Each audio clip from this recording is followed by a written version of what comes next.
घर में नीता की छोटी ननद की शादी की तैयारियां चल रही थी। खूब रिश्तेदारों का आना जाना लगा हुआ था। नीता सबकी खातिरदारी करते हुए थक जाती और वह समय पर खाना भी नहीं खा पाती।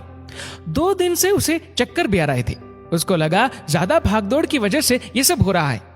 सुबह 6 बजे से जो नाश्ता पानी में जुट जाती, सबको नाश्ता कराते हुए टाइम का पता ही नहीं चलता। और ससुराल में बहुओं के लिए नियम था कि नहाकर ही भोजन या नाश्ता करना है। नीता जल्दी काम की वजह से नहाकर पूजा पाठ करके तुरंत काम में लग जाती।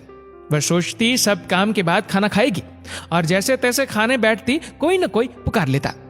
ससुर जी ने कहा, बेटा वो गुड़िया की शादी के गहने संभाल कर रख देना। जी पापा जी।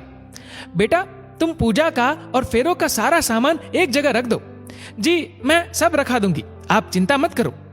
बहू तू इतना कुछ संभाल लेती है, तेरी माँ की बस की नहीं। और हाँ, समीर के साथ बाजार जाकर बाकी का सामान भी ले आना। समीर ने कहा, नीता जल्दी करो। जैसे ही नीता चलने को हुई, उसको चक्कर आ गया और वो बेहोश हो गई। घर में हड़कंप मच गया। सासू माँ ने कहा, ये बहू को क्या हो गया, किसकी नजर लग गई, कोई डॉक्टर को बुलाओ। पापा जी ने कहा, समीर बेटा डॉक्टर को बुला लो। तब तक कोई नीता के पांव मलता तो कोई हाथ। किसी की भी समझ नहीं आ रहा था। डॉक्टर ने नीता का चेकअप किया, कुछ दवाइयां लिख के दी। माँ ने कहा, डॉक्टर साहब बहू को क्या हो गया। डॉक्टर ने कहा, इनको बहुत कमजोरी है, ऐसा लगता है इन्होंने 3-4 दिन से खाना नहीं खाया, बहुत अधिक कमजोरी है। बहू ने खाना क्यों नहीं खाया, भाभी ने खाना क्यों नहीं खाया, सबके मन में यही सवाल। बीबी जी मैं कुछ बोलूं, बर्तन वाली बाई बोली।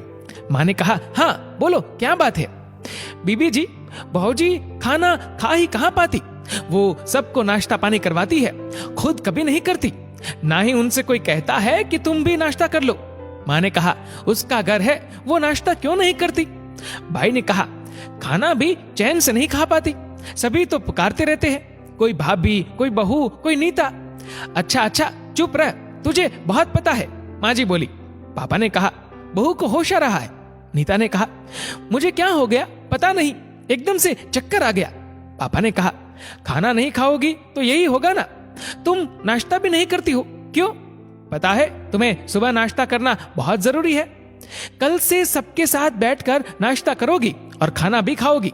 पर पापा मैं नाश्ता बिना नहाए बनाती हूँ, मैं कैसे खा सकती हूँ। पापा ने कहा, सब क्या नहाकर खाते हैं। मम्मी जी ने कहा, पर वो घर की बहू है, उसे चाय नाश्ता नहाकर करना चाहिए, घर की बहू को पूजा पाठ के बाद ही खाना चाहिए। पापा जी ने कहा, ऐसा कुछ नहीं है, नाश्ता बिना नहाए भी कर सकते हो, और अब हमें भी तुम्हारे खाने का ध्यान रखना होगा। तुम सबका ध्यान रखती हो, तुम्हारा कोई नहीं, ये कोई बात नहीं हुई। रीत रिवाज आपस में मिलने जुलने और अच्छी सेहत के लिए होते हैं, ना कि सेहत बिगाड़ने के लिए। बहू तुम भी अब रोज हम लोगों के साथ नाश्ता करोगी, सुबह का नाश्ता सभी के लिए जरूरी होता है, डॉक्टर भी यही कहते हैं। अब चलो जल्दी से पहले पेट भरकर खाना खाओ, फिर कोई काम करना। दोस्तों ये छोटी सी सोच को कहानी का रूप दिया है, जो वाकई में हमारे बीच में घटित होता है, इसका परिवार पर असर होता है। दोस्तों आपके इस वीडियो के बारे में क्या राय है, नीचे कमेंट करके जरूर बताएगा। और अगर आपको वीडियो अच्छा लगा हो तो वीडियो को लाइक करेगा, शेयर करेगा ज्यादा से ज्यादा लोगों तक, और ऐसे ही और भी इंस्पिरेशनल वीडियोस के लिए सब्सक्राइब करें हमारे यूट्यूब चैनल को और फेसबुक पर फॉलो करें हमारे पेज को। धन्यवाद।